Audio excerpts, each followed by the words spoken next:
All right, let's dive in. Today we're going to talk about something that, well, it gives every cloud architect nightmares. A critical application slowing down, grinding to a halt. We're going to go on a journey from the first things you check all the way to a pretty powerful architectural change that can literally slash your latency and save your service. And this is where it always starts, right? An alert goes off, the support tickets start piling up, and you know users are getting frustrated. Some key part of your system isn't just a little slow, it's actually failing. The pressure's on to figure out why, and you need to figure it out fast. And this chart right here, this shows you just how bad things have gotten. Our goal, what we're aiming for, is a zippy 200 millisecond response time. But right now, we're clocking in at 2,500 milliseconds. That is more than 10 times slower than our target. This isn't just some minor blip, it's a full-blown performance crisis. Okay, so where do you even begin?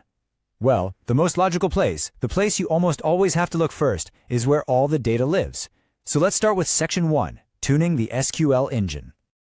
Look, this is step one for a reason. For pretty much any application that's data-heavy, the database is going to be your most likely culprit for bottlenecks. So before we even think about doing anything crazy or complex with the architecture, we've got to do our homework. We have to look at our Azure SQL instance first. So we go through the standard checklist, right? First up, index tuning.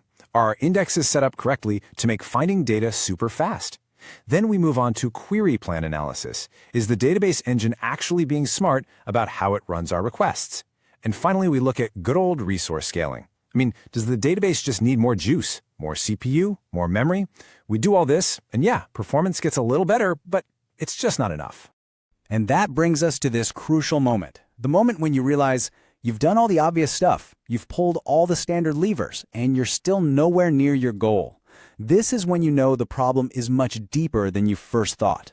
Welcome to Section 2, when tuning isn't enough. After digging in, we find something really interesting. Our queries? They're actually pretty fast on their own.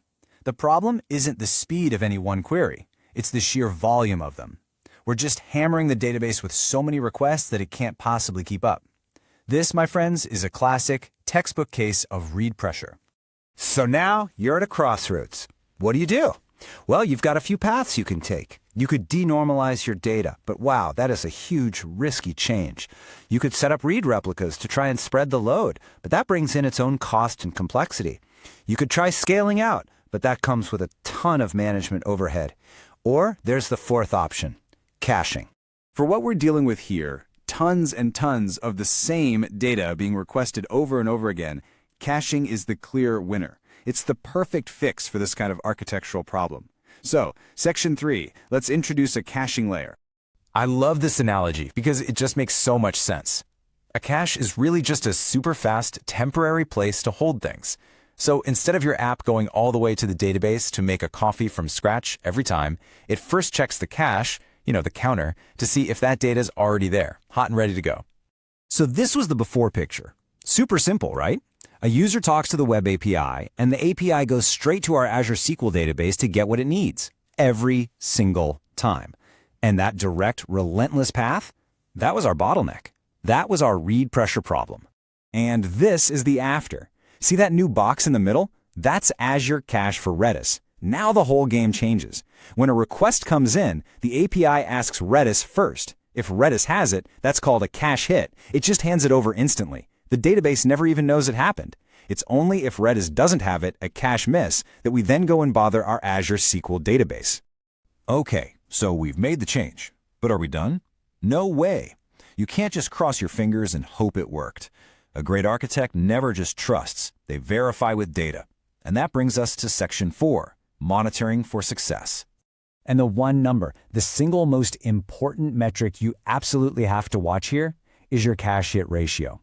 This is your report card. It tells you plain and simple what percentage of requests are being handled by that super fast cache instead of bothering your precious database. The higher this number, the better you're doing.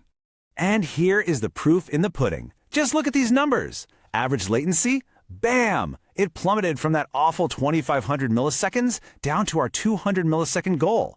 And the CPU on our database? It went from being maxed out at 95% to just chilling at 15%. And that cache hit ratio we just talked about? A beautiful, beautiful 98%. You just can't argue with data like this. Let that sink in for a second. A 92% reduction in latency. That's not just an improvement. That is a total transformation. All thanks to a smart architectural change.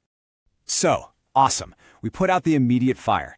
But the real win here is learning the patterns that we can use again and again in other projects.